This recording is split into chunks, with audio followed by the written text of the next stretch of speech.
বন্ধুরা, প্রতিদিনের মতো আজকের আবারও তোমাদের সামনে দারুণ একটা রেসিপি ভিডিও নিয়ে হাজির হয়ে গেছি।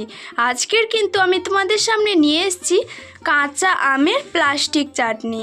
হ্যাঁ, বিশেষ করে কোনো অনুষ্ঠান বাড়িতে কিংবা বিয়ে বাড়িতে কিন্তু আমরা এইভাবে প্লাস্টিক চাটনি খেয়ে থাকি। আর আমাদের মনে অনেক প্রশ্ন ওঠে যে কীভাবে এই কাঁচা আমের প্লাস্টিক চাটনি বানানো হয়। তো চাটনিটা বানানোর জন্য আমি প্রথমে এখানে নিয়েছি দুটো কাঁচা আম। এই দুটো কাঁচা আম ভালোভাবে ধুয়ে নিলাম। ধুয়ে এখন মাথার দিকটা কেটে খুব ভালোভাবে খোসাটাকে তুলে দেব। আর একটা কথা বলে রাখি, এখানে কিন্তু অবশ্যই খেয়াল রাখতে হবে খোসাটা যাতে একদমই না থাকে, তাহলে কিন্তু আজকের আমাদের এই চাটনিটা খেতে একদমই ভালো লাগবে না। আজকের কোনো ঝামেলা ছাড়াই আজকের আমি তোমাদের এই আমের চাটনিটা তৈরি করে দেখাবো। আর কিভাবে তোমরা পুরো 6 থেকে 7 মাস এই আমের চাটনিটা স্টোর করে রাখতে পারবে। বাড়িতে কোনো অতিথি এলে তাদেরকে 1 চামচ হলেও দিয়ে কিন্তু তোমরা চমকে দিতে পারো। তো দুটো আমের খোসাটা আমি খুব ভালোভাবে তুলে দিয়েছি। আর এখন আমি ঠিক কীভাবে এই চাটনির জন্য আমগুলোকে কেটে নেব সেটাই দেখার বিষয়। তো দেখো, এইভাবেই কিন্তু আমি ছোট ছোট করে কেটে নিচ্ছি। প্রথমে একটা আমকে মাঝখান থেকে এইভাবে কেটে তার মধ্যে যে বীজটা আছে এই বীজটাকে বের করে দেব। তারপর আমটাকে যতটা সম্ভব পাতলা পাতলা করে কেটে নিতে হবে। একদমই যে পাতলা করতে হবে সেই রকম কোনো কথা নেই। এইভাবে কেটে মাঝখান দিয়ে আমি একখণ্ড করে নিচ্ছি। তো এইভাবেই দেখো আমি সবগুলো আম কেটে নিয়েছি। আর কত সুন্দর, প্রায় একই সাইজ হয়েছে সবগুলো, দেখতে ভীষণই ভালো লাগছে। তো আমগুলো আমি যেহেতু কেটে ধুয়েছিলাম তাই কাটার পর আমি আর ধুইনি। এখন একটা কড়াই বসিয়ে এই বাটি মাপ করে দিয়ে দিচ্ছি 1 বাটি চিনি। আর এই 1 বাটি চিনির জন্য আমি এখানে নেব 2 বাটি জল। তো আমার এখানে আমের পরিমাণ ছিল 400 গ্রাম, তার জন্য আমি এখানে 300 গ্রাম মতো জল দিলাম।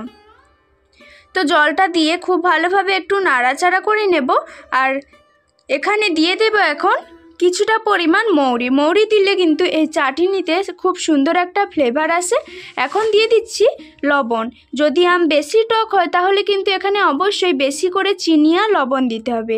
নাড়াচাড়া করে যখনই এটা ফুটে উঠবে তখনই এর মধ্যে আমগুলো দিয়ে দিতে হবে। তো আমগুলো এখানে দিয়ে দিলাম। তারপর একদমই মিডিয়াম আঁচ করে এটাকে নাড়াচাড়া করতে হবে।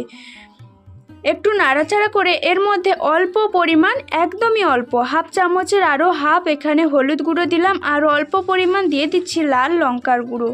হলুদ গুঁড়ো আর লঙ্কা গুঁড়োটা দিয়ে খুব ভালোভাবে নাড়াচাড়া করে নিলাম। এখন ঢাকনা দিয়ে আমি মিডিয়াম আঁচ করে মোটামুটি 15 মিনিট মতো ফুটিয়ে নেব।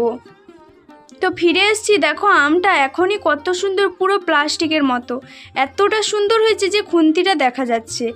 আর আমগুলো খুব ভালোভাবে সেদ্ধ হয়ে গেছে, কিন্তু আমি আমের জুসটাকে আরও একটু আরও একটু শুকনো করে নেব। তার জন্য আবারও ঢাকনা দিয়ে কিছুক্ষণ ফুটিয়ে নিয়েছি। আর কত সুন্দর হয়েছে দেখো, পুরো একদম প্লাস্টিক। তো এখন এটাকে আমি ঠান্ডা করে তোমাদের কিছুক্ষণ বাদে দেখাবো। এই অবস্থা এখন এটা থাক। তো কিছুক্ষণ বাদে ফিরে এলাম, ঠান্ডা হয়ে গেছে এটা পুরোপুরি। আর কত সুন্দর হয়েছে দেখো, একদমই প্লাস্টিক। সচরাচর আমরা বিয়ে বাড়িতে এইভাবেই কিন্তু এই আমের প্লাস্টিক চাটনি খেয়ে থাকি। তো এখন এটাকে আমি সার্ভ করে নিচ্ছি।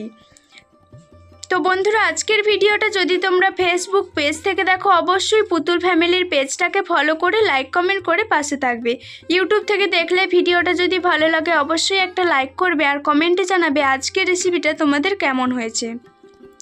তো দেখো কত সুন্দর হয়েছে, একদম হুবহু আমের প্লাস্টিকের চাটনি। যে একবার খাবে সে কিন্তু বারবারই খেতে চাইবে। আর এতটাই পাতলা হয়েছে যে হাতটা পুরো পরিষ্কার স্বচ্ছভাবে দেখা যাচ্ছে।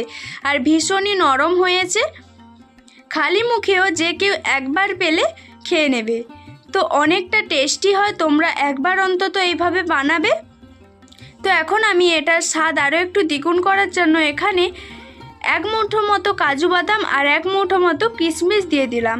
এটা তোমরা যখন কড়াইতে আমি আমটা দিয়েছিলাম তখনই কিন্তু দিয়ে দিতে পারো, আমার খেয়াল ছিল না তাই আমি এখনই দিয়ে দিলাম। তো কাজু কিশমিশটা দিয়ে খুব ভালোভাবে একটু মিশিয়ে নেব।